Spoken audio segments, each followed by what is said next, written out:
முன்னேற்ற கழகத்தினுடைய எம்பி குழு எங்கேயுமே போகலையா? போனாங்க. போகட்டும், பார்க்கட்டும், செய்யணும். அதேதான் இன்னைக்கு தமிழகத்துல வந்திருக்கக்கூடிய என்டிஏ குழு, அவர்களுக்கு உரிமை இருக்கு வர்றது. அவங்க பாக்குறாங்க, நிறைகுறைகளை கண்டுபிடிக்கிறாங்க. அத முதலமைச்சருக்கு நேரடியாக அனுராக் தாக்கூர் அவருக்கு ஒரு கடிதம் மூலமா எழுதியிருக்கிறாங்க. அந்த ரிப்போர்ட்டை பத்தி எனக்கு தெரியாதுங்க, தேசிய தலைவர்கிட்ட எப்ப கொடுத்திருக்காங்கன்னு.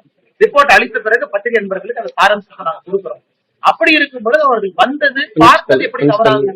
ஒரு பாராளுமன்ற உறுப்பினர், ஒரு கட்சி, இந்தியாவில் இருக்கக்கூடிய மிகப்பெரிய கட்சி, ஆளும் கட்சி, ஆளுகின்ற தேசிய ஜனநாயக கூட்டணி, அவங்க அனுப்பி வைக்கிறாங்க. சிவசேனால இருந்து வர்றாங்க, தெலுங்கு தேசம் கட்சியிலிருந்து இந்த குழுவில் இருக்கிறாங்க, பாரதிய ஜனதா கட்சியில இருக்கிறாங்க.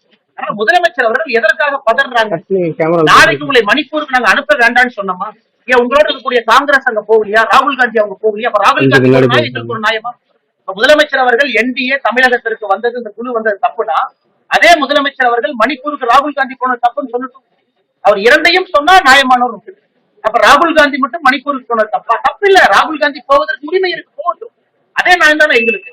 அதே மணிப்பூருக்கு திமுக எம்பிக்கள் யாரும் அந்த குழுல போகல, போனாங்க. அத்ராஸ்க்கு போனாங்க, கனிமொழி அக்காவே போனாங்க. அதனால அதை நான் தவறுன்னு சொல்றேன். போவதற்கு திமுகவுக்கு உரிமை இருக்குன்னு தான் சொல்றேன்.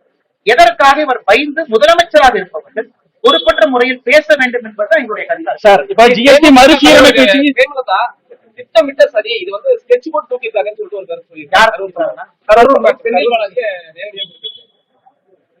நான் அந்த கருத்து சொல்ல விரும்புறீங்கன்னா காரணம், எஸ்ஐடி திரு அஸ்ராகர்க் அவர்கள் தமிழகத்துல ஒரு நல்ல ஒரு அதிகாரி, நல்ல பேர் வாங்கிக்கக்கூடிய அதிகாரி, மக்களுடைய நம்பிக்கையை சம்பாதிக்கக்கூடிய அதிகாரி, ஐஜி அவங்க தலைமையில எஸ்ஐடி போட்டிருக்காங்க.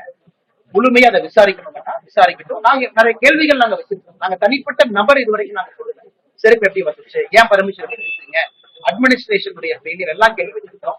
தனிப்பட்ட முறையில திமுக இவங்க, திமுக அவங்க நாங்க சொல்ல விரும்புறீங்கன்னா எஸ்ஐடி மீது நம்பிக்கை இருக்கு, ரிப்போர்ட்டை கொடுக்கட்டும்.